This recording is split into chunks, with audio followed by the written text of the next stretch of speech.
결혼은 두 사람의 문제가 아닌 가족과 가족의 결합이라는 말을 저는 믿지 않았습니다. 결혼을 하면 그 두 사람이 새로운 가족이 된다고 생각했으니까요. 하지만 저는 이번에 일을 통해서 왜 가족들 전부를 봐야 하는지 알게 됐죠. 작정하고 가족들 전부가 절 속일 수도 있으니까 말입니다. 안녕하세요. 저는 2년 전에 겪은 황당하고 기막힌 사건에 대해 이야기해드리려고 글을 쓰게 된 40대 중반의 남성입니다. 아버지가 사고로 일찍 돌아가셔서 저는 어머니와 단둘이 있던 시간이 많았어요. 다행히 아버지가 남긴 재산과 보험금이 있어서 금전적으로는 힘들진 않았지만 어머니는 고생을 많이 하셨습니다. 엄마, 지금 있는 일도 있는데 또 일을 구했다니. 심지어 왜 그런 일까지 해? 나 이제 조금 있으면 취업할 거야. 면접도 합격했고. 그니까 이제 그만 좀 해. 그러다가 병나면 돈만 더 들어. 엄마, 이 정도로 안 힘들어. 견딜만 하니까 하는 거고. 그리고 청소일이 뭐 어때서? 그것도 기술이야. 알지도 못하면서. 엄만 늙어 죽을 때까지 일할 거야. 안 그럼 더 늙어. 아빠 보험금도 있고 이 집도 자가잖아. 그럼 이렇게까지 고생할 필요도 없고. 그 보험금은 너 장가 가게 되면 그때 쓸 거야. 그 전까진 엄마 힘으로 너 공부시킬 거야. 그리고 너 그 회사 그냥 들어가는 거잖아. 너 하고 싶은 일 확실해? 엄마, 세상에 하고 싶은 일만 하는 사람이 어딨어. 다들 그냥 할 수 있는 일을 해. 아니, 너 전공 살려서 너 하고 싶은 일 해. 엄마는 너 하나 잘 되는 것만 볼 거야. 너 성공 못해도 되고 너 하고 싶은 거 하면서 살아도 되니까 성공해서 나 편안하게 해주겠다고 그런 핑계로 아무데나 취업할 생각은 하지도 마. 엄마 그런다고 일 안 그만두니까. 알았니? 저희 어머니는 그런 분이었어요. 제가 자라면서 단 한 번도 뭔가를 하라고 잔소리하는 법이 없는 분이었죠. 후생도 전생도 없으니 이왕에 태어난 거 꼭 하고 싶은 거 하면서 살라는 말을 늘 버릇처럼 하셨습니다. 저는 꽤 머리가 좋아서 공부를 잘하는 편이었는데 워낙 자유롭다 보니 성적이 엄청나게 떨어진 적도 있었어요. 그때 담임 선생님이 어머니를 부르셨죠. 들어보니까 어머님이 학원도 다니지 않아도 된다고 했다고 하는데 그게 맞나요? 네, 선생님. 제가 그렇게 해도 된다고 했습니다. 아니, 지금 상황에 학원까지 그만두라고 하셨다니 이해가 안 됩니다. 보셔서 알겠지만 얘가 성적이 너무 많이 떨어졌어요. 그래도 전교에서 30등 안에 들고 반에서는 4등 아래로 떨어진 적이 없는데 지금 전교권은 둘째 치더라도 반에서 26등이 됐습니다. 친구들도 안 좋은 친구들이랑 사귀고 이전에 담배도 피우는 걸 지적받기도 했고요. 이거 가정에서 잡아주셔야 됩니다. 이런 경우에 학교에선 지도할 수 있는 부분이 많이 없어요. 그런가요? 애가 혹시 나쁜 짓을 저질렀나요? 친구들을 때린다거나 혹은 아니요, 그런 건 아닙니다만 그럼 괜찮아요. 네? 어머님, 그렇게 가볍게 생각할 부분이 아닙니다. 아깝지도 않으세요? 그래도 원래 성적 잘 유지하면 서울대는 무리지만 그래도 4년제 서울에 이름 있는 대학은 무난하게 전 괜찮습니다. 그리고 딱 이 나이에 할 수 있는 거 다 해봤으면 좋겠어요. 네? 이건 방임입니다. 방임이라. 뭐 그럴 수도 있죠. 근데요, 선생님. 전 어린 시절에 동생만 5이었어요. 그래서 늘 부모님에게 철들기를 강요받으며 자랐죠. 그땐 당연하다고 생각했는데 내 자식 낳아보니 바뀌더군요. 그깟 철 좀 안 들어도 행복하게 살았으면 해서요. 오히려 저는 성적이 떨어져서 좋습니다. 워낙 알아서 잘하던 녀석이라서 부모인 제가 한 번을 이렇게 학교에 불려온 적이 없었거든요. 솔직히 저는 신이 나네요. 뭔가 사고친 우리 아들을 감싸는 것도. 그날 담임 선생님이 어머니와의 대화를 제게 알려주셨고 저에게 이렇게 말씀하셨죠. 담임으로서 너희 어머님은 솔직히 답답한 학부모인 거 확실해. 근데 인간적으로는 너희 어머니 같은 분이 어머니라는 건 좀 부럽더라. 그니까 더 잘해, 알겠냐? 자식아? 당연히 저도 그런 어머니가 있는 게 자랑스러웠습니다. 그래서 그간의 방황을 끝내고 정신을 차릴 수 있었고요. 정확히 저는 어머니의 자유로운 방임 아래서 주도적으로 공부해 나갔습니다. 덕분에 서울 쪽에 꽤 좋은 대학에 장학금을 받고 들어갈 수 있었고요. 놀기도 잘 놀았고 공부도 열심히 했습니다. 그때 제 목표는 성공이었죠. 물론 빨리 취업하려는 건 앞서 말했듯 어머니가 못하게 해서 실패하긴 했지만 그 뒤에 저는 자격증도 더 따서 더 좋은 조건으로 제가 전공했던 일을 할 수 있었습니다. 그렇게 7년을 회사에서 일을 하고 회사에서 나와 개인 사업을 시작하게 되며 저는 성공에 더욱 가까운 사람이 됐죠. 물론 그 사이에서 포기한 것도 있었습니다. 바로 연애와 결혼이었죠. 그래도 30 초반에는 연애를 몇 번 하긴 했지만 연애를 할수록 결혼 생각이 나지 않더라고요. 제가 사준 선물들의 가격을 측정하고 그게 사랑의 크기라고 생각하는 여자. 다른 친구들과 비교하면서 저를 깎아내리려는 여자. 홀어머니를 부담스러워하는 여자까지. 만나면 만날수록 저는 여자복이 없다고 생각하기도 했습니다. 당연히 어머니도 연애나 결혼에 대해서도 제게 강요하지 않으셨고요. 그러다가 제가 39살 생일날 어머니가 선물을 주시며 말씀하셨죠. 무작정 결혼하라는 건 아니야. 그래도 포기한 것처럼 아무도 안 만나는 건 아닌 것 같아. 이게 뭐야? 결혼정보회사? 아유, 엄마 난 됐어. 그냥 엄마랑 살면 되는 거지. 왜 평생 안 하던 짓을 해? 이제 갑자기 손주 보고 싶어? 엄마는 네 아들이고 딸이고 봐줄 계획은 없어. 엄마는 돈 더 벌어서 실버타운 들어갈 거야. 그런데 아들이 혼자 계속 있으면 얼마나 부담스럽겠니? 에이, 그래도 엄마. 나도 마음 먹으면 누구든 만날 수 있어. 거기다가 이렇게 조건 따져서 만나는 거 나 별로야. 이런 곳에 가면 남자는 돈, 여자는 나이만 보고 연결해준다니까? 난 내 나이에 맞는 여자랑 연애하고 싶어. 어린 건 딱 질색이라. 나도 강요하고 싶진 않아. 근데 아들, 엄마는 너희 아빠랑 만나서 너 낳고 행복했어. 그래서 그 행복함을 너도 느꼈으면 좋겠다. 결혼? 아이? 이런 건 괜찮아. 너희 뜻대로 해도 엄마는 상관없어. 근데 누구라도 만났으면 해. 엄마가 이제까지 이런 말 한 적이 있어? 그야 없지.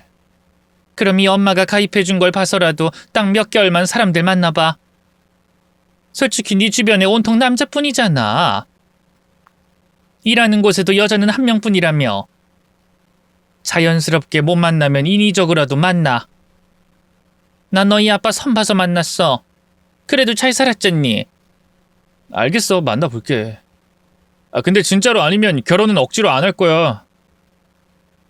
솔직히 초반엔 꽤 기대를 가지고 나가긴 했습니다. 좋은 결혼정보회사였기에 연결해준 상대도 다들 괜찮았고요. 하지만 제가 예상한 것처럼 제 능력에 맞춰서 너무 어린 여자들이 나왔다는 게 문제였습니다. 예쁘고 밝고 여린 여자들이었죠. 정말로 다들 괜찮았지만 그건 연애를 기준으로 했을 때였어요.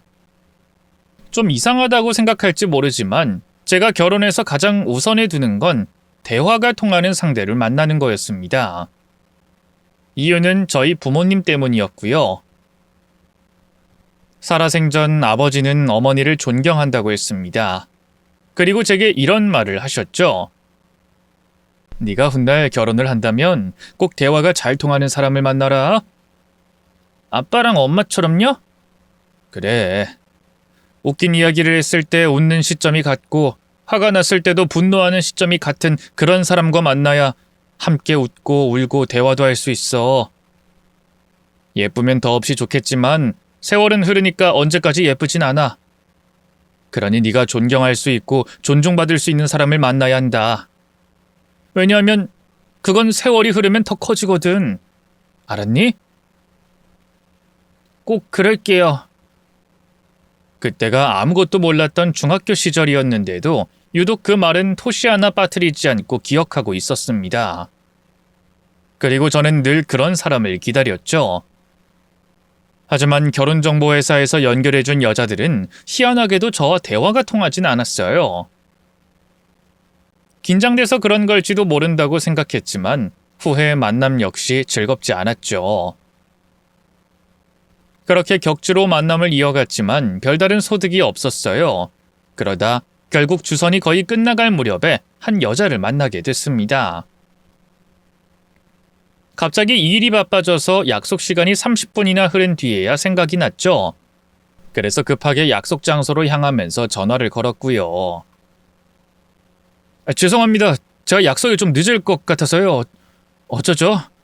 택시를 잡긴 했는데 차도 좀 막히는 것 같은데. 당연히 화를 내거나 불쾌해하거나 할 것을 예상했지만 그 사람은 이렇게 말했죠. 잘 됐네요. 마침 딱 혼자 커피를 좀 마시고 싶었어요. 오랜만에 혼자 있을 시간이 필요했거든요. 기다리는 거 잘하니까 천천히 오세요. 의외의 대답에 놀라긴 했지만 그래도 예의를 지켜야 한다는 생각에 도중에 택시에서 내려서 뛰어갔습니다. 그런데 갑자기 비까지 내리고 진짜 최악의 모습으로 그 사람과 만나게 됐죠. 물에 빠진 쥐처럼 온몸에서 물을 뚝뚝 흘리면서 말입니다. 어머, 지금 비를 맞고 뛰어온 건가요? 아니, 전 괜찮은데 정말. 그래도 너무 오래 기다리게 하는 게 예의가 아닐 것 같아서요. 근데 제 꼴이... 일단 집으로 가는 게 좋을 것 같아요. 택시 타고 오셨으면 제가 태워다 드리죠. 네? 저를요? 차가 좋은 차는 아니라 승차감은 떨어져도 대신 물을 뚝뚝 흘려도 티는 안 날 거예요. 그 사람의 차는 구형 마티즈였어요. 제가 고등학교 때 봤던 그런 차였으니 정말 오래된 것 같았죠. 삐걱거리는 소리가 나는 문에 덜컥거리는 와이퍼에 차는 언제라도 멈출 것 같이 위태로워 보였어요. 하지만 그 사람은 정말로 편안하게 운전했고 그 차에서 흐르는 음악도 좋았습니다. 빗소리에 어울리던 차분한 음악은 굉장히 오래된 발라드였는데 모두 제가 좋아하는 음악들이었고요. 지니 씨가 이 노래를 좋아해요?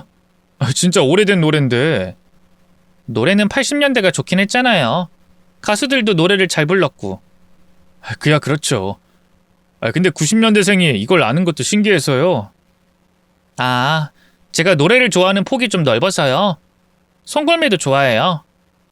와, 그건 저도 잘 모르는데. 음악, 게임, 취미까지 저를 데려다주면서 이런저런 이야기를 많이 했는데 차가 막히는 와중에도 좀 더 이야기를 하고 싶다는 생각이 들 정도였습니다. 저희 집으로 오는 게 너무 빠르다는 느낌까지 들었고요.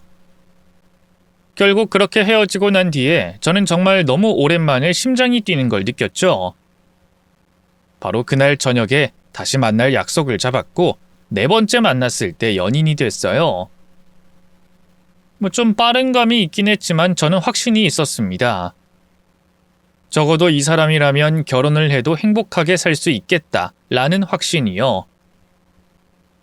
뿐만 아니라 존경스럽기도 했죠. 치위생사로 일을 한다는 지니 씨는 정말 부지런한 사람이었습니다. 당시 경기도에 거주하고 있었는데 집과 직장의 거리가 무려 3시간이 넘는데도 힘든 내색 한 번 없었어요. 거기에 더해서 일찍 돌아가신 부모님 대신 동생들의 뒷바라지까지 하고 있었습니다. 주말에도 편의점에서 아르바이트까지 하고 있었고요. 제 동생들이 공부를 잘해요. 남동생은 7급 공무원 준비를 하고 있고 여동생은 수의대를 들어갔거든요. 삼수긴 하지만 그래도 졸업 앞두고 있죠. 와, 진짜? 언제 한번 보고 싶네. 잘한다고 용돈이라도 좀 주고 소개를 받고 싶은데. 그건 나중에요. 나중에. 그래, 뭐 그렇지. 지금은 좀 이르지. 네, 아무래도 그렇죠. 애들 공부도 해야 하는데. 소개 이야기만 나오면 어쩐지 어색해져서 전 빠르게 말을 돌렸습니다. 근데 오늘도 좀 많이 피곤해 보이네? 잠은 제대로 자고 있어? 그런가요? 출퇴근하기가 좀 힘들어서 그런가 봐요. 일도 더 늘려서. 너무 무리하지 마. 동생들도 좋지만 진이 네 몸도 신경 써야 하잖아. 이건 좀 내가 우리 엄마한테 하는 말 같긴 하지만 그래도 몸 챙겨야 해. 걱정해줘서 고마워요. 저도 노력해 볼게요. 결혼에 대한 확신도 있었고 모든 조건이 완벽했지만 어쩐지 계속 저와 선을 긋는 느낌이 강했어요. 바쁘다는 건 알았지만 가족들이나 친구들도 보여주지 않았죠. 거기에 더해서 일을 어디서 하는지조차 알려주지 않았고 대충 어디 지역인지만 말하는 정도였어요. 심지어 한 번은 말할 법도 한데 저에게 고민을 털어놓거나 힘들다는 내색을 하지 않으려고 해서 답답하기도 했습니다. 그래서 이 일을 어머니와 상의했어요. 자세한 내막은 말하지 않았고 대충 형편 정도만 이야기했죠. 3시간 걸리는 거리를 지하철로 오가고 동생들까지 돌본다고? 아우 저런. 어린 나이에 대단하네. 꼭 어릴 때 날 보는 것 같아. 그치? 나도 엄마 생각이 먼저 나더라. 진짜 힘들 거야. 공무원 준비하는 동생에 대학 다니는 동생까지 있으니까. 엄마도 엄청 힘들었지. 엄만 5이었잖아. 아니 요즘엔 더 힘들지. 숨만 쉬어도 나가는 게 돈이니까. 그래도 내 시대에는 대학을 안 보내도 됐고 저축하고 잘 모으면 집이라도 살 수 있었지. 지금은 그게 되니? 그니까 무엇보다 일 끝나고 편의점 하는 건 좀 아니지 않아? 그거라도 그만두라고 하는 게 좋지 않을까? 어머닌 제 말에 살짝 고민하더니 말씀하셨습니다. 함부로 하지 말라는 말 하는 거 아니야. 난 잔소리도 자격이 있다고 생각해. 말로는 누가 공자를 못하겠니? 옳은 소리 당연한 소리 하면 그게 공자지. 건강이 우선이다. 바르게 살아라. 말이야 쉽지. 그래서 엄마는 잔소리할 땐 자격을 갖춘다. 너한테도 그랬고. 나한테? 근데 엄마가 잔소리를 한 적이 있긴 해? 있지. 너 군대 막 나왔을 때 엄마가 헬스장이랑 수영 끊어줬잖아. 그게 살 빼라는 잔소리 자격이었고 연애하라고 결혼정보회사 가입시킨 것도 내 나름 잔소리였어. 그러니까 누군가한테 뭔가를 지적하려면 양말 한 짝이라도 사주면서 지적하라는 거야. 아무 쓸모도 없는 옳은 소리 늘어놓을 생각하지 말고. 알았니? 그럼 돈을 쓰라는 거잖아. 맞아? 그래. 확신이 있으면 그 정도도 못해?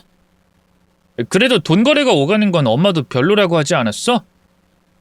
원래 결혼은 서로 부족한 걸 채워주는 거야. 돈이 부족하면 돈을 채워주는 거고 그걸 아깝다고 생각하면 결혼도 못해. 네, 그럴게요. 역시 우리 엄만 진짜 최고. 좋은 여자라면 아끼지 말고 잡으라는 어머니의 조언에 제가 준비한 것은 바로 오피스텔이었습니다. 그 사람의 직장 바로 근처라 출퇴근 시간을 줄일 수 있을 것 같았죠.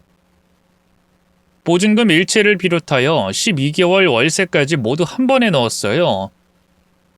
혹시나 불쾌해할까봐 걱정을 많이 했지만 의외로 덤덤하게 받아줬죠. 그런데 조건이 따로 붙긴 했어요. 진이 네 이름이 아니고 너 아는 사람 이름으로? 그래도 보증금인데 좀 그렇지 않아? 계약자를 차라리 나로 하는 게 나으려나? 그 주소 이전하는 게 좀 그래서요. 사정이 있어서 그래요. 믿을 수 있는 사람이고요. 알았어. 그렇게 해. 그 계좌로 보내면 되는 거지? 고마워요. 정말로요. 제가 바란 것은 딱 하나였습니다. 좀 더 여유롭게 일하면서 데이트를 하길 바란 거였어요. 길거리에 버려지는 3시간이라는 시간을 줄이면 피로도 덜할 테고 그만큼 저와 함께 있어줄 줄 알았죠. 그런데 그 후로도 크게 문제가 개선되지 않았다는 게 문제였습니다. 하루는 오피스텔을 놀러 갔는데 집이 너무 춥더군요. 진이야, 집이 얼음장이야. 이렇게 해놓고 살았어? 관리비는 내가 내는데 아끼지 마. 아니요, 좀 춥게 있어야 정신도 번쩍 나고 좋아요. 여기 천장이 높잖아. 이 복층 오피스텔이라 아무래도 추운데 이렇게 해놓고 살면 진짜 병들어. 보일러를 좀 틀고 살아, 어? 전 진짜 괜찮아요. 정말요. 몸에 열도 많고 그리고 지금은 좀 틀긴 했는데 아직도 추워요? 근데 그건 그렇다고 치고 가구는 왜 하나도 안 들여놨어? 내가 가구 사라고 돈 줬잖아. 그야 어차피 1년만 살 거고 딱히 바닥에서 자는 게 싫지 않아서요. 괜찮아요. 야, 아무리 그래도 바닥에서 자는 건 누가 보면 사람 사는 줄도 모르겠네. 오피스텔은 입김이 눈에 보일 정도로 추웠고 가구 하나 없어서 이야기를 하면 화장실처럼 목소리가 울릴 지경이었어요. 거기에 더해 일회용기 햇반 플라스틱을 밥그릇으로 쓰는가 하면 양파망에 쪼개진 비누를 넣고 쓰기까지 했죠. 그러면서 치위생사 일을 하고 편의점에서 야간 아르바이트를 했으며 나중엔 집에서 수공예 목걸이나 팔찌를 만들기까지 하더군요. 솔직히 저희 어머니도 이렇게 살진 않았습니다. 아버지 돌아가시고 일을 여러 개 하긴 했어도 이 정도로 심하게 하진 않았죠. 이런 말이 좀 심하다는 건 알지만 이건 알뜰함을 넘어서 구질구질에 더 가까운 수준이었습니다. 그래서 저는 생활비를 좀 더 보탰어요. 다달이 100만 원씩 줬죠. 그러니 좀 더 여유롭게 일을 해도 되는데 오히려 더 늘리더군요. 그래서 제가 하루는 그냥 단도직입적으로 물었습니다. 진이야, 솔직히 이렇게까지 일을 하려는 이유가 뭔지 모르겠어. 물론 돈이야 많이 들겠지. 동생 둘을 돌봐야 하니까. 하지만 내가 계산을 아무리 해도 학비, 생활비에도 이 정도로 일을 할 수준은 아닌 것 같아. 그리고 나도 돕고 있잖아. 생활비가 부족해서 그래? 저도 결혼을 준비하려면 돈을 더 모아야 하니까요. 아무리 제 형편 사정 다 안다고 해도 결혼 준비는 달라요. 어느 정도 준비를 한 상태로 가는 게 예의고요. 아니, 우리 엄마도 다 알고 있다니까? 너한테 그런 거 바랄 뿐도 아니고. 아니요, 그건 예의가 아니에요. 애초에 전 그렇게 결혼하고 싶지 않고요. 내 동생들 제대로 준비시키고 또 저도 어느 정도는 갖춰서 가야죠. 저와 결혼까지 생각한다는 말은 고마웠고 기뻤지만 찜찜함은 가시지 않았어요. 그 당시 1년 가까이 연애를 하면서 저는 초반에 몇 번을 제외하곤 모든 데이트 비용을 댔습니다. 또 그 후에 오피스텔에서 살게 하면서도 관리비 한번 내게 한 적 없었고요. 그럼에도 진이는 이전보다 더 많은 일을 했고 돈도 더 아꼈습니다. 상식적으로 이게 말이 되나 할 정도로 너무 심했어요. 매일 같은 옷을 입는 게 안쓰러워 옷을 사주면 그걸 도로 가져가서 돈으로 바꿔오는 일도 있었을 정도였죠. 또 1주년 선물이라고 준 목걸이도 어디에 팔았는지 하고 다니지도 않았고요. 그러니 이게 단순히 동생 뒷바라지로 보는 게 한계가 있었던 겁니다. 그런데 생각하지 못한 문제가 터졌어요. 바로 어머니였죠. 진이라는 애랑 결혼하지 않으면 안 되겠니? 엄마가 그런 말을 해? 아니, 왜? 엄마도 이런 거 싫다. 너도 알겠지만. 근데 걔 뭔가 숨기는 게 있는 것 같아서 그래. 가난한 거? 좋아. 부모님 일찍 돌아가신 것도 괜찮다. 어린 동생들 돌보면서 열심히 사는 것도 너무 좋지.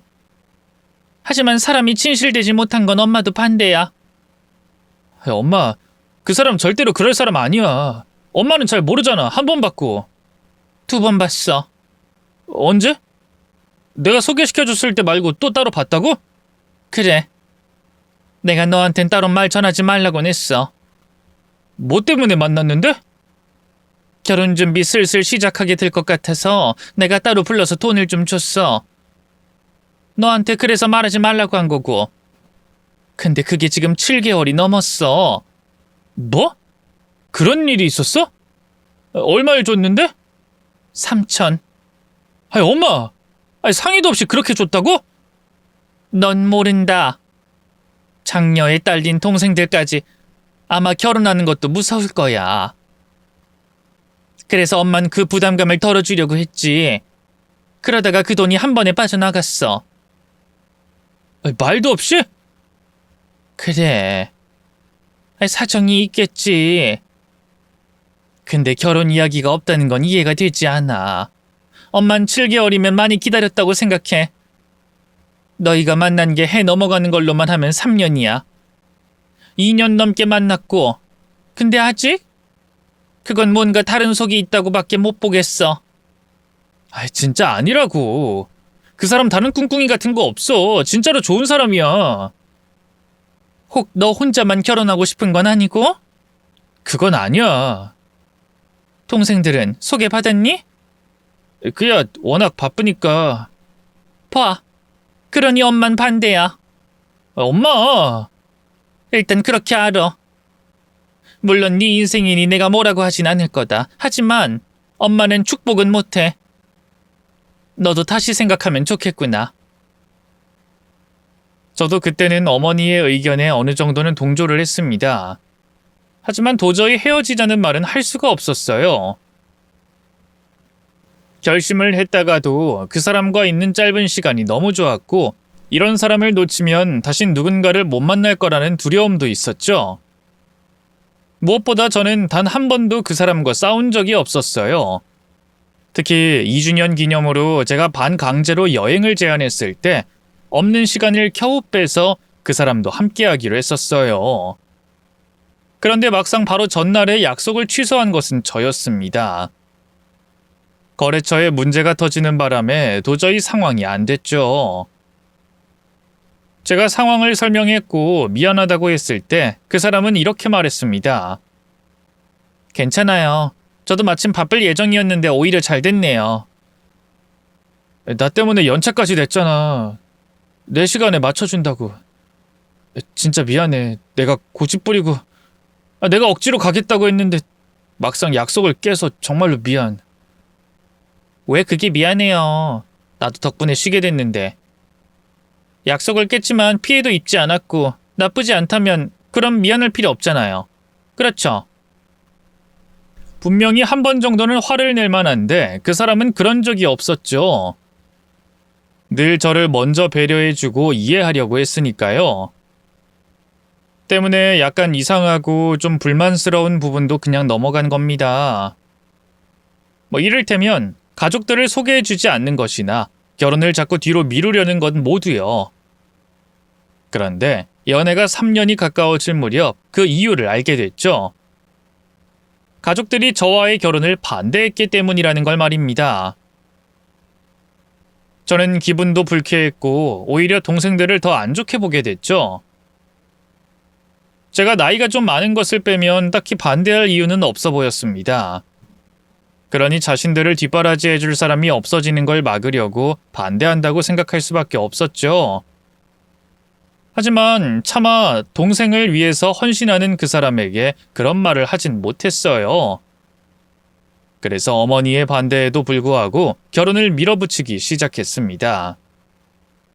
거기엔 이기적인 동생들에게서 벗어나게 만들겠다는 생각이 포함돼 있었고요. 그런데 의외로 진이도 절 따라줬습니다. 계속 어두운 얼굴을 하고 고민을 많이 하긴 했지만 결혼을 하고 싶다는 마음은 같았죠. 물론 어머니는 결혼식 날까지도 반대를 하셨어요. 그 아이 동생들은 진짜 안 올 거라니? 상견례는 그렇다고 치더라도 이게 말이 되는 상황이라고 봐? 엄마는 좀 이해해줘. 그 동생들이 진이를 이용하는 것 같아서 그래. 애초에 결혼 반대하는 것도 이상하잖아. 평생을 자신들을 위해서 살아온 사람인데. 아들, 내 동생들 5을 난 먹이고 입히고 공부시켰어. 그런데도 내 동생들은 나한테 이렇게 한 적이 없다. 상견례에 불참한 건 그렇다고 하더라도 이건 아니야. 그니까 더더욱 벗어나게 해줘야지. 넌 왜 하나만 알고 둘은 몰라? 너 정도면 돈도 있고 괜찮은 조건이야. 근데 정말 누나 언니를 물질적으로 이용하려는 동생들이었으면 여기 참석했겠지. 근데 참석을 안 한 건 다른 이유가 있는 거라고. 알겠니? 결혼식을 올리면서도 어머니의 그 말은 제 머릿속을 빙빙 돌더군요. 결혼을 하면서도 내내 어두운 표정이며 뭔가 말을 하려고 하다가도 멈추는 모습들까지 더해지면서 제 의심은 더해졌습니다. 신혼여행을 갔을 때도 생각은 딴 곳에 있는 것 같았고요. 그렇게 날이 저물고 호텔 지하에 있는 바에서 술을 한 잔 함께 마셨습니다. 그런데 아내가 어딘가를 계속 의식하고 있는 게 보였어요. 뒤를 살짝 보니 혼자 와 있는 남자가 우리 쪽을 보고 있었죠. 젊고 말끔한 얼굴을 한 남자의 눈빛이 뭔가 찜찜하더군요. 진이야, 저 사람 아는 사람이야? 네? 무슨 소리예요? 그냥 같은 한국 사람 같아서 잠깐 본 건데요. 아, 그래? 한국 사람이라는 게 티가 나? 여기 일본이라서 난 모르겠는데. 아, 그 한국인들은 패션이 비슷하잖아요. 일본이랑 헤어스타일도 다르고 딱 보면 알죠. 어색하게 얼버무리던 게 너무 이상해서 불쾌함에 저는 술을 들이켰습니다. 그런데 거기에 대고 아내는 또 이상한 말을 했죠. 우리 혼인신고 말인데요. 좀 늦게 할 수 없을까요? 동생들이 허락해주고 그 뒤에요. 그게 무슨 말이야? 아직도 동생 이야기야? 그건 이미 결혼하기로 했을 때 결정했잖아. 우리 결혼 반대한다며. 그래도 제 유일한 핏줄인데. 답답하다. 진짜 언제까지 그렇게 동생들만 챙길 거야? 이미 성인이잖아. 자기 앞가림 정도는 할 수 있는 나이 아니야? 이 정도면 충분히 도왔잖아. 내가 본 것만 3년이야. 솔직히 그렇게 도왔으면 두 사람 다 양심이 있어야지. 지금 내 동생들한테 양심 없다고 했어요? 왜 함부로 그렇게 떠들어요? 아니, 난 일반적으로...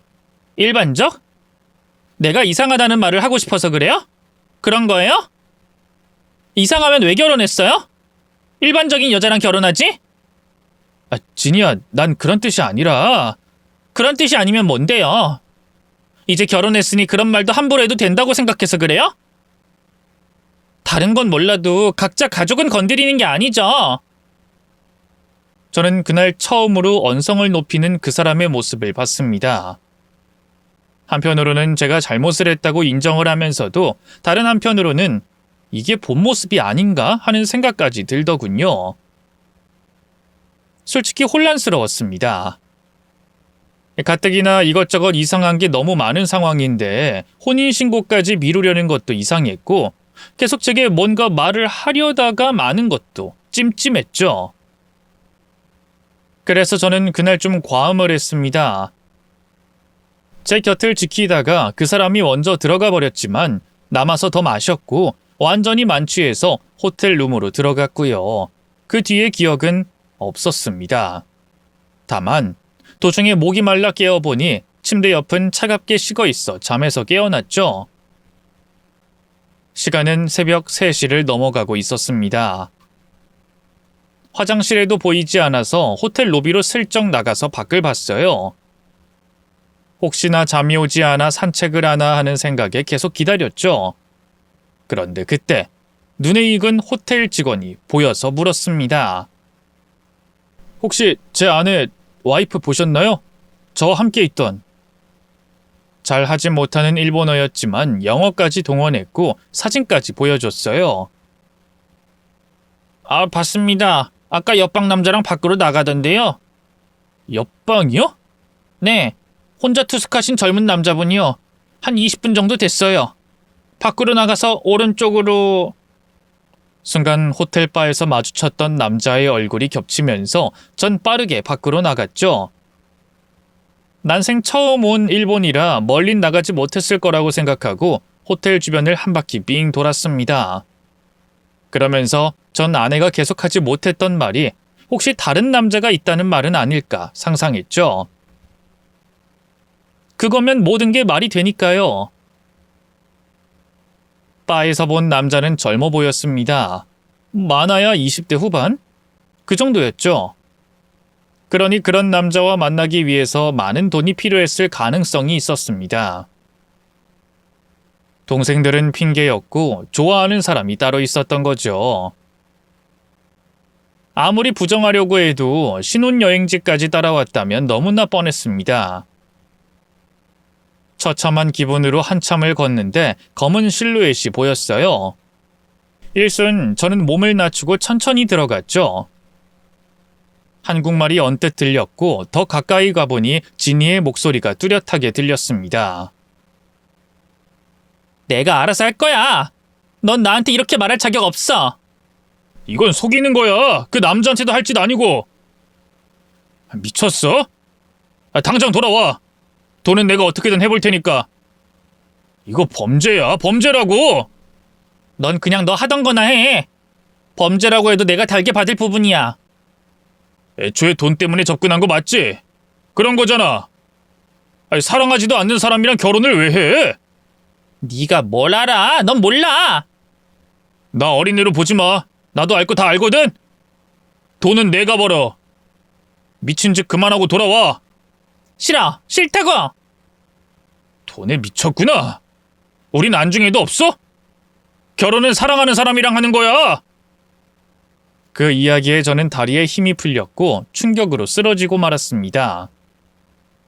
술기운이 다시 올라왔는지 아니면 혈압에 이상이 생겼는지 그대로 기절을 한 거였죠. 눈을 떴을 때는 호텔의 침대였어요. 흐린 눈으로 주변을 보는데 제 침대 곁에 초조한 듯 왔다 갔다 하는 아내가 보였고 방 끝쪽에는 그 젊은 남자도 보였습니다. 저는 발작하듯 일어났어요. 정신이 들어요? 병원에 가야 할까요? 너 뭐야? 이진이 너 뭐냐고? 저 남자랑 무슨 사이야? 저 새끼가 왜 우리 방에 있어? 그게요. 나한테 사기쳤어? 날 사랑하지 않는데 돈 보고 접근한 게 맞아? 나 이야기 다 들었어. 그게 아니라요. 쟤는... 곤란한 표정으로 아내가 말끝을 흐리자 남자가 불쑥 오더니 제 앞에 무릎을 꿇으며 말했죠. 매영, 저 누나 막내 동생입니다. 네? 누구라고요? 막내 동생이요. 저희 누나 동생이요. 거짓말. 그럼 그때 나눈 대화가 말이 안 되잖아. 돈 보고 접근했니 그런 말. 제가 질문하자 두 사람의 표정은 급격하게 어두워졌고 이내 아내 역시 그 옆에 무릎을 꿇었습니다. 제가 말을 하라고 하자 아내는 눈물을 뚝뚝 흘리면서 힘겹게 입을 열었죠. 실은 제가 속였어요. 말하고 싶었는데 진짜 말하려고 했는데요. 뭘 속여? 다른 남자 있어? 정말 그래? 그게 아니고요. 제가 진이가 아니에요. 이름이랑 나이를 속였어요. 뭐? 대체 그게 무슨 말이야? 뭘 속여? 다요. 다 속였어요. 지휘생사도 아니고 제 이름도 나이도. 똑바로 말해. 무슨 소리야? 결혼정보회사가 그걸 알아보지도 않고 사람을 보낼 리가 없어. 아내의 말은 이랬습니다. 부모님이 일찍 돌아가셔서 동생들의 뒷바라지를 혼자 힘으로 한 것은 진실이라고 했어요. 그런데 여동생이 암에 걸리면서 상황이 급변했다고 했죠. 공장에서 일을 했지만 간병비에 병원비까지 감당할 수 없었다고 합니다. 제 선에서 해결을 하려고 했는데 도저히 감당이 되지 않았어요. 그래서 일을 더 늘렸고 대행 서비스에도 가입을 했죠. 그런데 소개팅을 대신 나가서 이야기만 하면 돈을 준다기에 수락했고 그때 당신을 만난 거고요. 대행 서비스? 애인이나 그런 거 해주는 그런 곳? 아니요, 전 그런 건 안 했어요. 결혼식에 친구를 대행해주거나 그 정도요. 대부분 결혼식 하객 대행을 하면 5만 원에서 7만 원 정도를 줘요. 그런데 소개팅은 주선자가 개인적으로 구한 거라 20만 원이라고 해서 돈 때문에 처음으로 했던 거였죠. 그니까 그 이름이랑 직업은 그 사람 정보예요. 제가 그 사람이랑 좀 닮아서 선택된 거고요. 뭐? 근데 나한테 말을 안 해? 당신이 내 조건을 미리 듣고 만났는데 차마 말할 수가 없었어요. 거기다 뭐? 제가 소리를 지르자 아내는 울고 대신 처남이 말을 이었습니다. 제가 다쳤어요. 누나 혼자 일하는 게 안쓰러워서 공사장을 계속 나갔거든요. 그때 허리 디스크가 터지면서 저도 병원 신세를 지게 됐죠. 급하게 수술비가 필요했을 때 매형이 오피스텔을 잡아준 돈을 일부 돌려받아 제 수술비로 썼던 겁니다. 누난 그걸 갚고 그때 진실을 밝히겠다고 계속 일하고 또 일했던 거고요. 그 뒤는 더 기가 차더군요. 여동생이 퇴원을 했는데 암이 재발했고 마침 그때 저희 어머니가 준 돈으로 병원비까지 내면서 아내는 저와 헤어지지도 못하고 계속 그렇게 돈만 미친 듯이 벌었던 겁니다. 그러니 동생들 눈에는 돈에 팔려가는 것처럼 보일 수밖에 없었고 당연히 결혼을 반대했던 거였으며 아내는 계속 결혼을 뒤로 미루면서 숨기고 감췄던 거였죠. 그걸 들으니 당시 급박했고 절박했던 상황은 이해했습니다. 하지만 무려 3년이나 만나면서 제게 진실을 감춘 건 용서가 되지 않았어요. 그럼 진작에 말을 했어야지. 결혼까지 감행해? 날 그렇게 속이고 또 속이면서 즐거웠어? 나중엔 무서웠어요. 정말요. 헤어지고 싶지 않았어요. 내가 어리지 않으면 안 될 것 같았고 치위생사라는 직업이 없으면 안 될 것 같았어요. 그렇게 말하면 날 떠날까봐. 진짜 날 그 정도로 봤어? 3년 동안 봤던 내가 고작 그런 남자였어? 미안해요. 정말 죽을 죄를 지었어요. 제가 정말 미쳤어요. 됐어. 다 필요 없어. 이젠 난 네가 누군지도 모르겠다. 너 대체 누구야? 이름도 가짜, 나이도 가짜, 직업도 가짜. 이게 사기 결혼 아니야? 그렇게 해서라도 잡고 싶었어요. 정말로 일부러 그런 게 아니었고. 시끄러! 너 이제 좀 무섭다. 1년도 아니고 무려 3년이야. 날 속인 시간이. 저도 힘들었어요. 계속 말을 하려고 했는데 입이 안 떨어졌겠지. 거짓말하는 인간들은 하나같이 그런 말 하더라. 애초에 왜 결혼을 했어? 내가 밀어붙인 게 문제야? 그럼 혼인신고도 그것 때문에 늦게 하자고 한 거야? 네, 죄송해요. 저는 그 대답을 듣자마자 그 자리를 박차고 일어나 짐을 싸기 시작했습니다. 그러자 아내는 울며 바닥에 엎드렸고 저는 빠르게 대충 챙겨서 밖으로 나가버렸죠. 그런데 제 뒤를 처남이 따라 나왔습니다. 가려는 제 앞을 막더니 말하더군요. 매형, 돈은 제가 어떻게 해서든 갚을게요. 돈? 지금 내가 돈 때문인 줄 알아? 너나 너희 누나나 돈밖에 없어? 진짜 지겹네. 네, 그래요. 저흰 돈밖에 없어요. 근데요, 그거 아세요? 돈이 없으면 사람이 치사해져요. 돈이라는 게 사람을 그렇게 만든 거라고요. 뭐?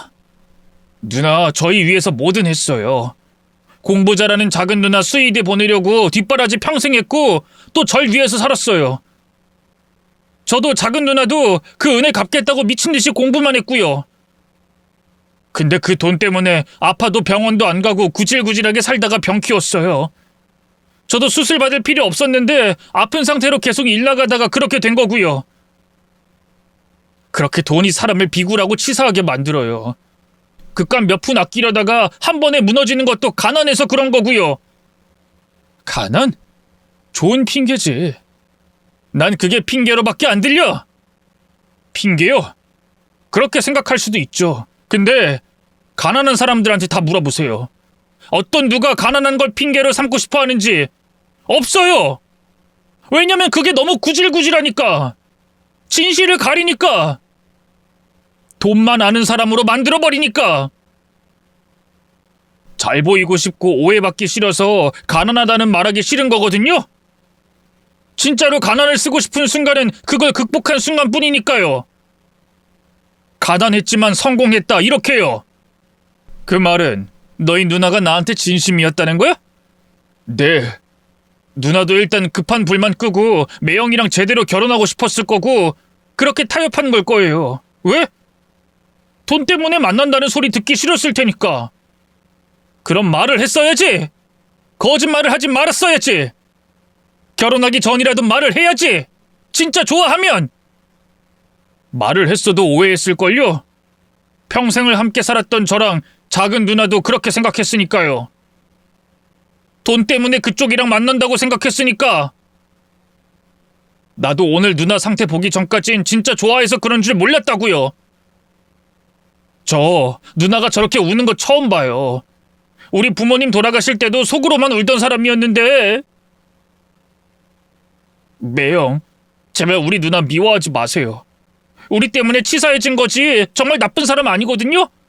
진짜 정말 좋은 사람이에요.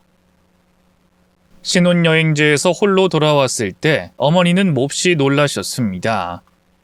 그리고 며칠이 지나서야 제게 물어보셨고 전 앞선 상황을 설명했죠. 그러자 어머니는 괜찮을 거라고 절 위로해 주셨습니다. 그 말이 당연한 파혼을 뜻하는 걸 알기에 한동안 정말 많이 울었어요. 처음 만남부터 결혼을 생각했고 3년 동안 미래를 꿈꿨기에 더욱 힘들었죠. 그렇게 무려 2년이라는 시간이 흘렀음에도 전 그 사람을 미워했습니다. 믿었기에 배신감은 더했죠. 그런데 그런 저를 어머니가 부르셨습니다. 그리고 제게 통장 하나를 내밀어 보여주셨죠. 어떤 때는 3만 원, 또 어떤 날은 20만 원, 매일 하루도 빠지지 않고 입금한 기록이었습니다. 엄마, 이게 뭔데? 오늘로 딱 3천. 나한테 들어온 금액이야. 생활하기도 벅찰 텐데 이걸 2년 만에 다 갚다니 진짜 대단하긴 하네. 설마... 그래. 진이... 아니지. 수진이야, 진짜 이름. 수진? 엄마가 그걸 어떻게 알아? 연락해? 연락해. 왜? 난 연락하면 안 되니? 넌 죽어도 용서가 안 된다며. 난 용서가 됐어. 엄마! 사실 너랑 그렇게 되고 바로 찾아가 봤다. 병원도 가봤고.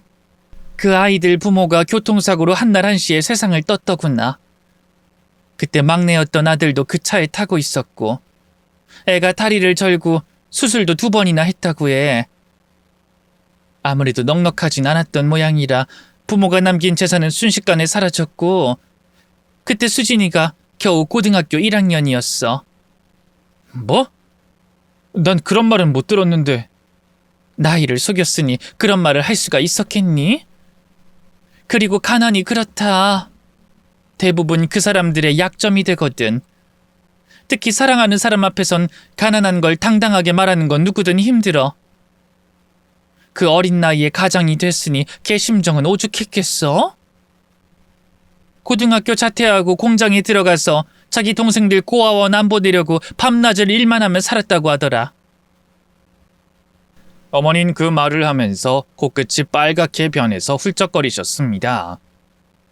마치 자신의 힘겨웠던 삶을 떠올리는 듯 했어요. 돈은 나올 구석이 없는데 하필이면 동생들이 공부를 잘하는 것도 힘들었을 거라고 했죠. 그러면서도 포기하지 않은 건 본인도 할 수 없었다고요. 우리 집은 둘째가 참 똑똑했어. 수학도 잘하고 글자도 혼자 독학으로 익혔을 정도였어. 너희 이모 말이다. 동네에서는 천재가 나왔다. 개천이 용이 될 거다. 어디 가서 판검사할 거란 말을 들었을 정도였으니까. 근데 하필 딸이었고 더 어린 동생들이 있었기에 포기했다. 나도 못했어. 공부하고 싶어하는 걸 알면서도 모른 척했거든. 교복 입고 다니는 애들 물끄러미 보는 것도 모르는 척. 막내 책 뒤지는 거 보면서도 못 본 척. 그래야 나도 좀 숨을 쉬니까. 엄마가? 그래. 가난은 원래 사람을 그렇게 만들어. 치사하고 야가 빠진 인간으로. 근데 수진이 걔는 그걸 한 거야. 모른 척하지 않고 두 동생 모두를 키워낸 거지. 아무나 할 수 있는 게 아니야. 그 어린 것이 얼마나 속이 문드러졌겠니? 그런 상황에서 암이라니. 그래도 날 속였잖아. 거짓말을 3년이나 했잖아. 그래, 그건 그렇다고 치자. 그래도 결혼까지 하면서 속일 수 있어? 엄마 돈도 가져갔고 그게 사람이 할 짓이야? 알지. 너한테 용서하라는 게 아니야. 근데 엄마가 그 입장이고 네가 그렇게 아팠다면 난 주저하지 않고 훔쳐서라도 내 새끼가 우선이었을 거라는 말을 하는 거야. 그러니 난 용서했고. 그런데 난 너도 용서했다는 생각이 자꾸 드는구나. 내가? 난 아니야. 잊기 힘들어서 계속 미워할 이유를 찾고 다니는 건 아니고? 엄마 돈은 걔가 다 갚았고 네 돈은 진즉에 다 돌려받았고 걔는 너한테 진심이었고 뭐가 더 미워? 순간 그 말에 전 말문이 막혔어요. 그래도 엄만 이렇게 생각하기로 했어. 진이와 결혼하는 건 절대 반대다. 근데 수진인 찬성이야. 걔라면 충분히 너와 행복하게 살 수 있을 것 같아. 그 이야기를 하고 바로 얼마 뒤에 다시 재회하게 됐습니다. 만나게 되면 화를 낼까 뭐랄까 혼자 상상했는데 막상 진짜 마주하니 알겠더라고요. 그냥 그 사람이 너무 보고 싶었다는 걸 말입니다. 말도 나오지 않았고 그저 눈물만 펑펑 났고 그냥 그 사람이 어디 가지 못하게 손만 잡고 있었죠. 다행히 떨어져 있던 2년이란 시간 동안 많은 게 바뀌어 있었습니다. 암투병을 하던 여동생은 퇴원을 해서 졸업을 했고 몇 달 전부터 동물병원에서 일을 하고 있었고 남동생은 7급을 준비하다가 9급으로 변경해서 이미 합격을 했다고 하더군요. 물론 일을 하면서도 꾸준히 7급 시험을 준비한다고 했죠. 그 사람도 고등학교 검정고시를 봐서 합격을 했다고 하더군요. 치위생사는 아니고 간호사가 될 것을 목표로 하고 있다고 했습니다. 그래, 이제 진짜 이름은 알았고 나이는? 동갑이야. 그래서 나랑 대화 코드도 맞고 좋아하는 음식도 비슷했던 거구나. 그건 좋네. 그게 좋아요? 아니, 왜요? 난 대화가 잘 통하는 나이 있는 사람이 이상형이거든.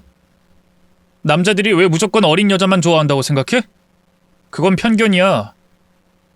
다행이네요. 그래도 정말 미안해요. 근데 왜 존댓말을 해? 난 괜찮아.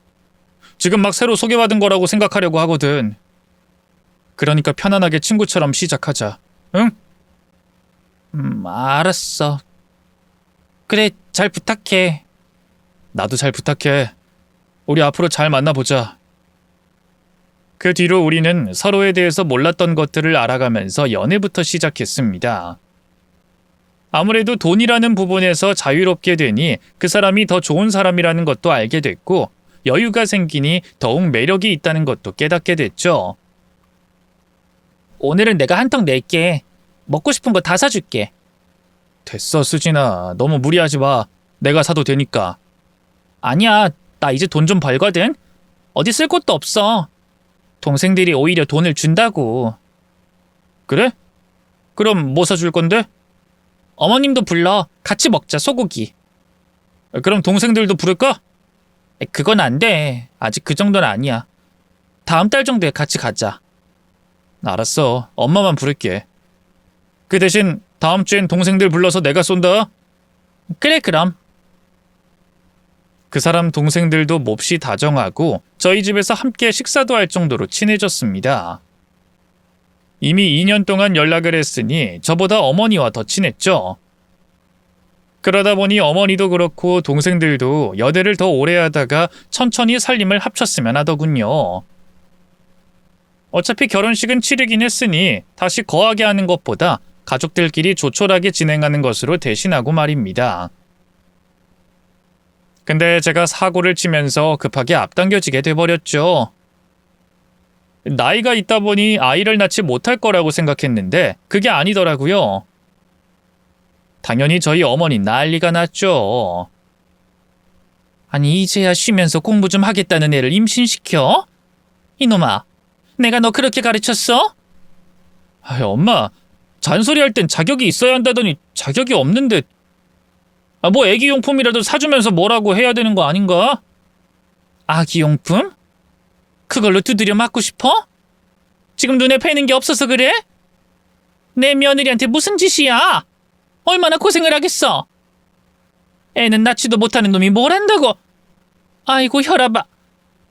그래도 이미 엎질러진 물인데 낳아서 잘 키워야지. 엄마도 좀 돕고. 너 오늘 좀 맞아야겠다. 이리 와. 나이가 40이 넘어서 뭐? 엄마한테 뭐? 도와? 어머닌 그날 처남 처제와 아내가 있는 자리에서 제 등짝을 때렸고 저는 난생 처음 맞아봤네요. 그러면서도 은근히 좋아하시는 게 보이긴 했어요. 나름 혼나는 게 싫진 않았습니다. 그렇게 얼마 전에 저희는 가족들과 친한 친구, 친척들 정도만 모아서 새로 결혼식을 진행했고 이번에 신혼여행 겸 처남과 처제, 어머니까지 모두 함께 여행을 가려고 합니다. 솔직히 저는 지금 너무 행복해요. 처남 처제도 제 친동생처럼 느껴질 정도로 마음이 가고 뭐든 다 해주고 싶은 마음까지 들 정도죠. 서울은 무리라고 해도 경기도 쪽에 동물병원도 개원해 주려고 합니다. 또 아이들 태어나면 아내가 하고 싶은 공부도 마음껏 하게 해주고 처남도 7급 준비를 마음껏 할 수 있게 지원하고 싶네요. 아내가 고생하면서 키웠기 때문인지 그 따뜻함마저도 꼭 닮아 있어서 그렇게 안 할 수가 없을 것 같습니다. 거기다가 아내도 꼭 어머니와 함께 살고 싶다고 하는 걸 보면 우리 앞으로도 이렇게 5 식구 그리고 태어날 아이까지 모두 잘 살 수 있을 것 같아요. 물론 어머니는 끝까지 실버타운을 갈 생각인 것 같지만 아마도 못 가지 싶습니다. 너무 행복해서 절대로 갈 생각이 나지 않게 만들 생각이니까요. 아마도 이 글이 선택되어 나오고 있을 때쯤에는 저희 가족들은 모두 여행길에 올랐을 것 같습니다. 임신 초기라서 멀린 가지 못해서 제주도 서귀포에 어딘가 있겠지만 그래도 분명 함께 웃고 있을 것 같네요. 마지막까지 긴 글 읽어주셔서 감사하고요. 저희 행복을 응원해 주신 분들에게도 행운이 가득하길 바랍니다.